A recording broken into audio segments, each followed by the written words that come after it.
Assalamualaikum warahmatullahi wabarakatuh. Hai guys, sedulur semuanya.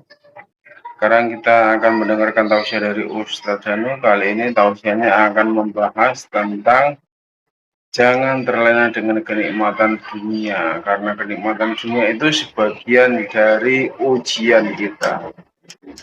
Jadi ujian di dunia bukan hanya penderitaan guys, kesenangan juga, kenikmatan juga sebuah ujian. Mari kita dengarkan sama-sama tausiah dari Ustadz. Silakan simak isi tausiahnya mungkin. Kalau kesengsaraan itu adalah disegitkan harta, itu ujian jelas. Itu memang ada dalam salah satu surat Al-Baqarah 155 diceritakan seperti itu. Kekurangan harta itu ujian, kemudian kehilangan jiwa itu ujian, kemudian buah-buahan itu ujian. Nah, pada surat itu dikatakan buah-buahan itu di situ ceritakan nikmat sebenarnya. Nikmat itu sangat banyak sekali. Istilahnya doa yang dikabulkan itu nikmat. Itu ujian sebenarnya. Kemudian anak yang pandai itu nikmat. Itu ujian. Doa yang dikabulkan pun itu sebuah ujian juga. Ujian. Itu ujian. Jadi kalau ujian itu memang kita harus menjawabnya. Kalau memang ada orang mamanya, oh, anakmu kok pandai sekali ya, gitu. Itu jawabnya bukan alhamdulillah sebenarnya. Malah innalillahi wa inna ilaihi rajiun, harusnya seperti itu. Karena itu ujian. takutnya jadi kita menyombongkan diri dengan kan ketemu akhirnya. Akhirnya kita bisa, iya dulu anakku, nah kan malah sombong. Tapi apalagi ini, siapa dulu bapaknya gitu. Dan itu sangat banyak sekali. Ya Allah, sangat banyak sekali. Semuanya. Umpamanya seorang saudara kita belajar agama, umpamanya di Mesir. Di Mesir itu sebenarnya pada waktu dia belajar agama, pada waktu dia pandai itu ujian. Jadi ujian dia itu mendapatkan kepandaian dari Allah Ta'ala. Nah ujian ini harus betul-betul menjadi sadar bahwa ini ilmu Allah. Nah kalau ini ilmu Allah harusnya untuk diaplikasikan ke orang lain, ya jangan nyakitin orang lain gitu loh. Ilmu ini ilmu Allah dan dia mau mengaplikasikan menyakiti orang lain. Berarti dia nggak sampai dia bahwa dia mendapatkan ujian itu adalah ilmu dari Allah Ta'ala, pelajaran dari Allah Ta'ala.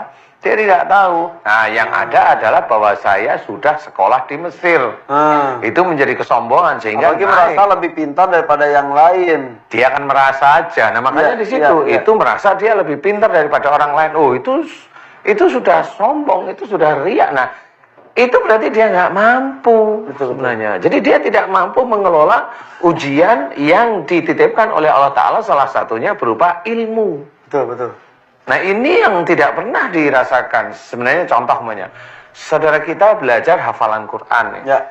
Pada waktu seorang itu hafalan Quran, itu dia pada waktu hafal itu ujian. Pada waktu beliau hafal itu ujian sebenarnya. Ya.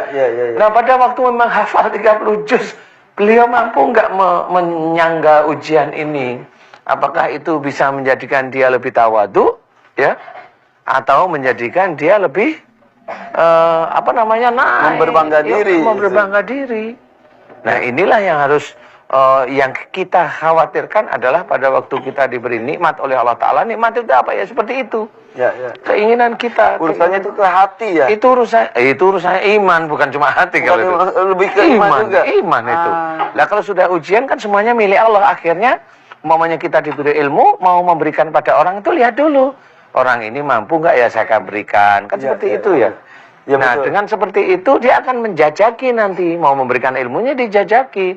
Kira-kira kalau saya sampaikan nih orangnya ini sakit hati apa enggak. Kan gitu nih, orang berilmu itu kan begitu ya. Apalagi dia punya ilmu agama. Mempunyai keilmuan tinggi. Iya, kalau dia mempunyai keilmuan tinggi itu sebenarnya gitu. Kalau saya sampaikan ini nyakitin enggak ya gitu. Kalau memang nyakitin, oh nanti dulu deh. Gitu. Bukan merasa hebat terus menunjukkan keilmuannya, menyakiti yang lain. Itulah dia berarti tidak mampu menjaga kesombongannya, sehingga nikmat yang diberikan oleh Allah Ta'ala berupa ilmu yang dia terima, dia tidak sadar bahwa itu ujian dari dia. Kalau dia sudah tidak mampu, berarti memang dia tidak amanah. Ya kan beda nih, akhirnya ketemunya seperti itu. Sehingga pada waktu itu nikmat itu dia anggap adalah nikmat benar. disyukuri dengan baca hamdalah. Bukan itu nikmat yang harus disyukuri kepada Allah dengan membaca hamdalah. Itu nikmat begini loh maksudnya. Ini orang jarang tahu. Nikmat kita bisa ngobrol, bisa ngomong, pakai otak kita husnudon, bisa mendengarkan, bisa melihat, bisa mengolah otak. Itu nikmat dari Allah Ta'ala. Nah itulah yang kita syukuri dengan membaca Alhamdulillah. Nah itu sebenarnya. Jadi bukan nikmat yang bentuknya uang dapat amplopan tiap bulan. Alhamdulillah, bukan itu. Itu kalau dapat malah innalillahi wa inna ilaihi rajiun sebenarnya. Yang disyukuri itu adalah yang diberikan oleh Allah Yang sejak lahir, berfungsi dengan benar, bisa melakukan hal benar. Ketika yang dari luar datang dalam sisi itu Innalillahi itu sebenarnya gitu. Keilmuan, mau keilmuan, mau rezeki, mau apa aja. Karena semua itu titipan. Itu titipan, kan benar sudah. Oke. Kalau yang harus disyukur sama alhamdulillah. Ya. Udah masuk ke dalam. Iya, kan gitu ya. Oke.